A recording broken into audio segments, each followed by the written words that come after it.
C'est difficile de savoir si on a affaire à une crise de guérison salutaire pour le patient ou plutôt à une aggravation temporaire, j'espère, de la situation psychique et physique du patient. Alors, en ce qui concerne les ventouses, j'ai des exemples un peu bizarres. Une séance de ventouse qui a déclenché une crise d'hémorroïdes. Ça, c'est le retour d'un patient, hein. Ah ouais, un peu... je sais pas, bizarre. Ou pas. Deuxième cas, c'est apparition d'une gingivite, d'un ulcère dans la bouche chez le patient, donc toujours après une séance de ventouse. Waouh. On peut trouver des explications. J'y reviendrai plus tard, si j'y pense. Ensuite, qu'est-ce qui s'est passé? Ah oui, une patiente qui se sentait écrasée comme une qui avait l'impression d'avoir été elle a l'impression qu'un camion lui a roulé dessus, hein, et toujours après la séance, après une séance de ventouse. Donc vous voyez, dans ces cas-là, des réponses un petit peu bizarroïdes. Alors la question, il faut se la poser.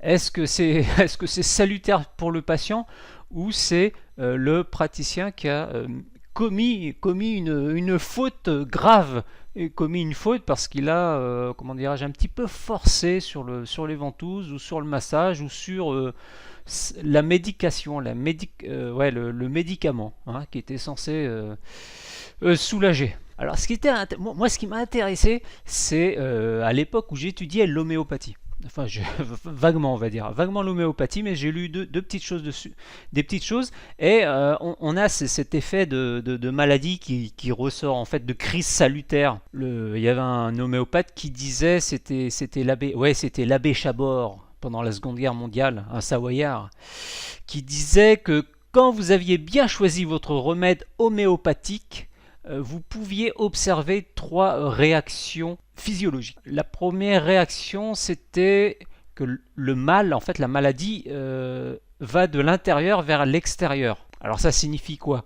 Eczéma, sueur, diarrhée, abcès. Vous voyez? Donc ce côté élimination du corps. Discutons, il faut discuter avec les homéopathes, hein, c'est vraiment bien. Deuxième effet qui se coule, deuxième chose, c'était des douleurs qui se déplacent. Hein, lors d'une crise de guérison, on pourrait avoir une douleur à l'épaule, par exemple, et bien, qui se déplacerait dans les genoux. Pas de bol, hein. En espérant que la douleur qui est dans les genoux disparaisse elle aussi après. Hein. Dans la crise salutaire de guérison, c'est un retour de bâton, un retour de symptômes. C'est-à-dire que vous avez une souffrance disparue depuis quelques années qui réapparaît. Par exemple, on dit que chez les enfants, si on vous a coupé les maladies infantiles comme la rougeole, eh bien, à l'âge adulte, si vous avez une crise de guérison, si vous êtes allé voir un homéopathe ou un ventouseur ou je ne sais qui, ou ou un réflexologue, eh bien, vous pourriez avoir une vieille maladie, une crise de rougeole.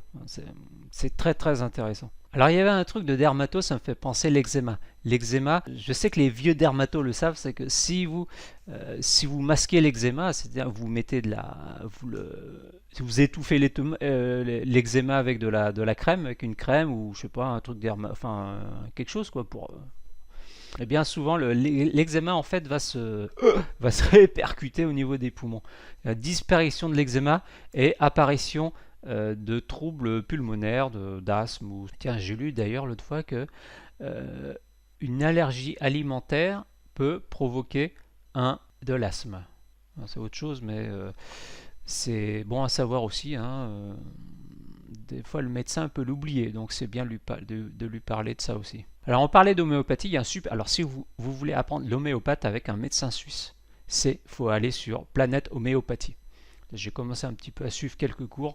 C'est très très très intéressant. Lui, le médecin, c'est un fada de l'homéopathie, hein, mais comme il dit, de la véritable homéopathie. Et il n'a pas la langue dans sa poche. C'est un peu fanatique, hein, je trouve, le médecin. Mais bon, ce que j'ai vu, lu et entendu de sa part, ça tient la route. Hein, c'est du costaud. Donc ça, c'est à voir absolument. Hein.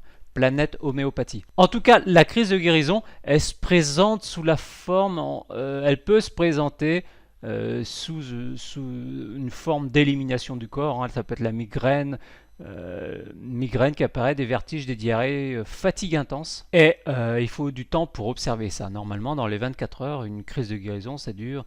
Une crise violente, une élimination violente, ça dure 24 heures, hein, maximum. Ou peut-être 48 heures, mais au-delà, c'est qu'il y a un problème, hein. Au-delà, à mon avis, c'est pas une crise de guérison.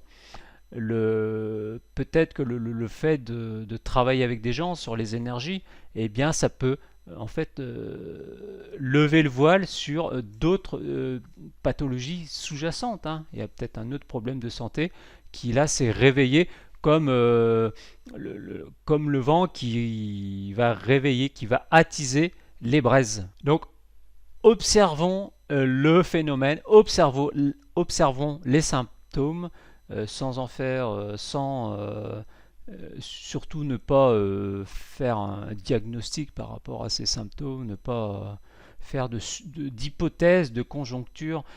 Prenons le temps d'observer et en espérant que ça soit une période transitoire, une crise de guérison salutaire, avant une amélioration, voire une guérison totale. C'est sur Planète Homéo, le médecin homéopathe suisse, alors lui il parle de guérison, il n'a pas peur, hein.